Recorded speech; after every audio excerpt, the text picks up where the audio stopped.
Assalamualaikum warahmatullahi wabarakatuh. Saya Ade Okta Puji Asmawan, NIM 1965-1065, kelas 3C dari Prodi D4 Akuntansi Manajerial. Dalam video ini, saya akan membahas tentang sejarah perkembangan audit.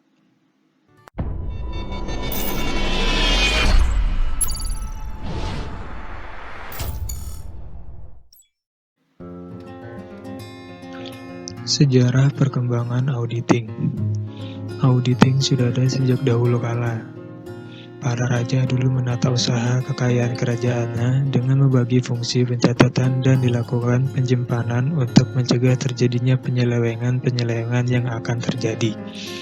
Dengan berkembangnya perdagangan dan perindustrian, maka dibutuhkan pemeriksaan yang independen untuk meyakinkan ketelitian atau akurasi dan kepercayaan atau reliability data akuntansi yang disajikan. Akuntansi mulai ada setelah manusia berkebudayaan dan berkembang sesuai dengan kemajuan teori ekonomi pada abad 16, 17, dan 18. Pada akhir abad ke-18, baru ada yang menamakan dirinya sebagai akuntan publik. Profesi akuntan berkembang setelah adanya British Companies pada tahun 1862. Masyarakat telah merasakan perlunya sistem akuntansi yang teratur dan distandarisasikan. Perkembangan profesi akuntan di Inggris sejak tahun 1862 sampai dengan tahun 1905 dapat menyebar pula di Amerika Serikat mulai tahun 1900. Selanjutnya ada tujuan auditing. Tujuan auditing dahulu menurut Montgomery adalah: yang pertama, menemukan dan mencegah kecurangan; yang kedua, menemukan dan mencegah kesalahan atau error. Kemudian tujuan auditing yang sekarang adalah: yang pertama, meyakinkan kelayakan posisi keuangan dan hasil usaha perusahaan sebagai tujuan utama; yang kedua, menemukan dan mencegah kecurangan atau kesalahan sebagai tujuan sampingan. Definisi audit. Terdapat 7 elemen dalam melaksanakan audit. Dari 7 elemen tersebut, dapat disimpulkan definisi audit adalah suatu proses sistematik untuk menghimpun dan mengevaluasi bukti-bukti secara objektif mengenai aksi-aksi tentang berbagai tindakan dan kejadian ekonomi untuk menentukan tingkat kesesuaian antara asersi-asersi tersebut dengan kriteria yang telah ditentukan dan menyampaikan hasilnya kepada para pemakai yang berkepentingan. Tipe atau klasifikasi audit. Tipe audit berdasarkan tujuan dilaksanakannya, yaitu: yang pertama, audit laporan keuangan atau financial audit, bertujuan untuk memberikan pendapat apakah laporan keuangan telah disajikan secara wajar sesuai kriteria yang telah ditentukan.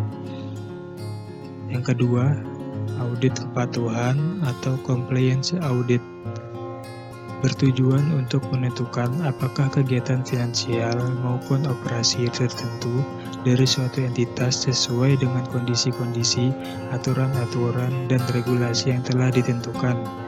Yang ketiga, audit operasional atau operational audit, meliputi penghimpunan dan pengevaluasian bukti mengenai kegiatan operasional organisasi dalam hubungannya dengan tujuan pencapaian efisiensi, efektivitas, maupun penghematan ekonomis operasional. Tujuan audit operasional adalah menilai prestasi, mengidentifikasi kesempatan untuk perbaikan, dan membuat rekomendasi untuk pengembangan dan perbaikan dan tindakan lebih lanjut. Tipe audit berdasarkan untuk siapa audit dilaksanakan, yaitu: yang pertama, audit eksternal, merupakan suatu kontrol sosial yang memberikan jasa untuk memenuhi kebutuhan informasi untuk pihak luar perusahaan yang diaudit. Yang kedua, audit internal merupakan suatu kontrol organisasi yang mengulur dan mengevaluasi efektivitas organisasi. Yang ketiga, audit sektor publik merupakan suatu kontrol atas organisasi pemerintah yang memberikan jasanya kepada masyarakat. Orang yang ditugaskan untuk melaksanakan audit disebut auditor. Auditor diklasifikasikan ke dalam 3 kelompok, yaitu yang pertama auditor internal, yang kedua auditor pemerintah, dan yang ketiga auditor independen. Akuntan publik. Terdapat beberapa syarat untuk menjadi akuntan publik di Indonesia. Yang pertama, domisili di Indonesia. Yang kedua, memiliki register akuntan publik. Yang ketiga, menjadi anggota IAII. 4. Lulus ujian sertifikasi akuntan publik. Yang kelima, pengalaman kerja minimal 3 tahun atau 3.000 jam. Yang keenam, menjadi ketua audit minimal 1 tahun. Yang ketujuh, wajib memiliki KAP atau bekerja pada koperasi jasa audit. Hierarki akuntan publik. Di barisan paling bawah terdapat akuntan junior, merupakan staf pelaksana langsung dan bertanggung jawab atas pekerjaan lapangan. Di atas akuntan senior terdapat akuntan senior, merupakan staf yang bertanggung jawab langsung terhadap perencanaan dan pelaksanaan pekerjaan audit dan mereview pekerjaan para akuntan junior yang dibawahinya. Di atas akuntan senior terdapat manajer, merupakan staf yang banyak berhubungan dengan klien, mengawasi langsung pelaksanaan tugas-tugas audit, mereview lebih rinci terhadap pekerjaan audit, dan melakukan penagihan atas fee audit.